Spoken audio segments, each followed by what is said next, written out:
Do you have a section of text in your course that's just a little bit too long or too short, or the tone is wrong, and you're looking for ways to revise it, right?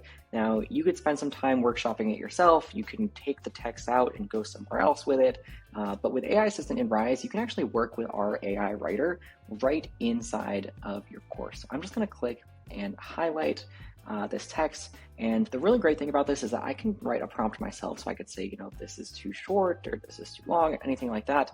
But I also have these built-in prompts. So if you really are new to AI and you don't know where to start, we have these wonderful prompts built in here already. So I'm going to say I want to change the tone and I want to make this text more straightforward.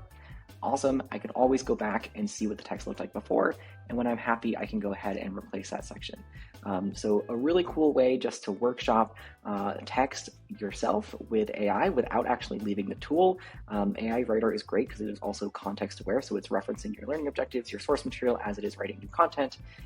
So go ahead and try this out, Articulate 360 today. We can't wait to hear what you think.